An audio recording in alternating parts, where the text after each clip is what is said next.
Hey, it's Todd with Defense and Safety, and I wanted to do another gun review. This time, the Glock 30, which is a similar in size to a Glock 19, but in 45 ACP. And I thought the first thing I would show you are the slides, because I think it's interesting to look at. If you look here, let me separate them slightly.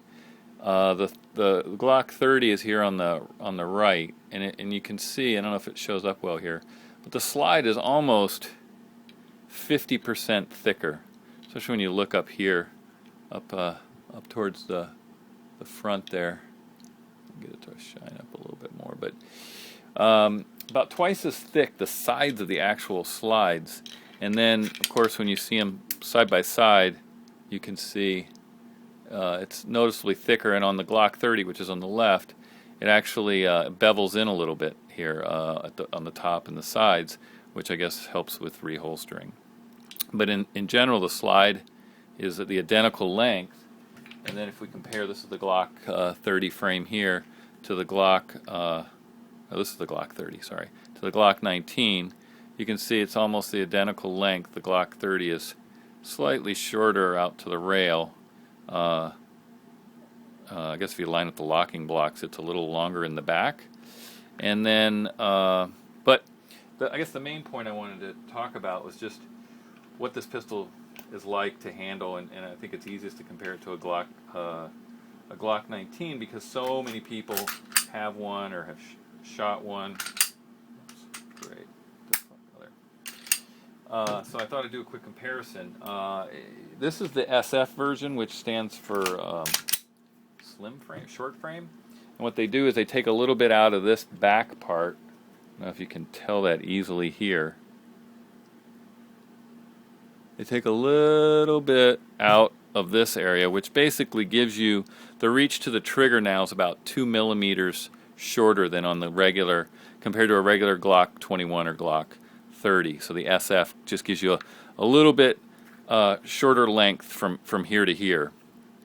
And frankly, when you do hold this pistol, the thickness here, the increased thickness here is modest. I mean, if you look at it side by side, it's a little fatter. But not much, and it's really the distance here. And when I grip it, if you look here where my knuckle comes, right, and where my finger comes out to a little bit past the finger guard, and then on the 19, same grip, my knuckles coming to there, fingertip. It feels pretty much the same. I will say when you look at it this way, you can see this is a little bit shorter here, but the Glock 30 mag has this extra base plate. So when you put that in, it's essentially the same as the Glock 19 height-wise. The Glock 19 ends up being about a base plate higher. But everywhere else, it's pretty much the same. It comes standard with a 10-round magazine. Of course, it will take the Glock 21, which holds 13 rounds. That just hangs down like that. It's really solid in there. You can get your pinky around that, but with this magazine, you're also getting that extra little bit of pinky there. It's kind of like a Pierce grip extension. One of the things that they say about that I've read, even Masab Ayub has said this, that is one of the most inherently accurate Glocks, and I think it has a lot to do with the shortness of the frame and the thickness of the slide. I think somehow that just gives it a lot more rigidity and causes this pistol to just be inherently more accurate. I also, my thoughts are, I find 45 to be the most accurate round I can shoot. I don't know if it's just a recoil impulse, but to me it feels I'm able to shoot it more accurately and more consistently be more accurate with it, even over a 9 and definitely over a 40 cal. For recoil, what I find with this pistol is it seems to shoot very soft. And again, maybe that's partly because it's polymer frame and it absorbs some of that. Could be the weight of this slide. And I've also shot the Glock 10 millimeter, the full size, and I was surprised at how soft that was shooting. I expected it to kick pretty hard, but all in all, this pistol is a decent size for concealed carry. I have the night sights. I put these night sights on all my Glocks. I like just the regular Trijicon 3 dots. out of steel instead of I cannot use those stock Glock sights. They're plastic, and the back, that U in the back is very distracting because you really want to be focused on the front sight. But again, extremely accurate, easy to shoot. I would definitely say it's concealable. It's a little thicker, so if you use inside the waistband, it's definitely, you can tell. With the 1045s versus the 15 9s, it's heavier, noticeably heavier. The Glock 30 is noticeably heavier. These have 230 grain Federal HSTs in them, and these have the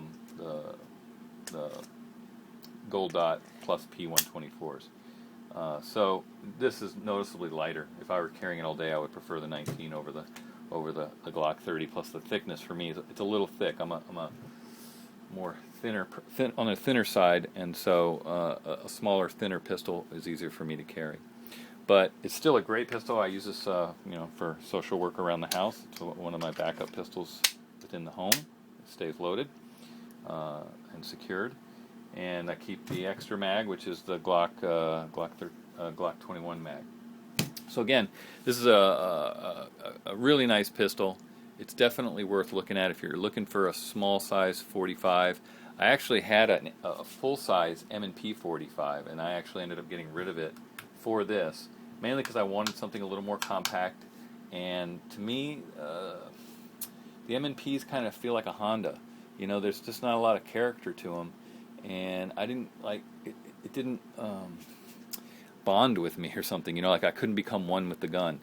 This one I take to IDPA and I shoot it sometimes, and it does really well. I shoot the Glock 19 there as well, and I'm getting a Glock 34 next week, so I'll start shooting that more.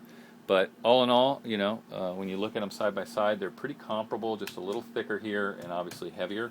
But if your hands are medium to large size, you're not going to be bothered by the grip. I still recommend the SF model over the normal model. I don't even know why Glock continues to make it except as an SF. It really doesn't make sense. This is far more comfortable.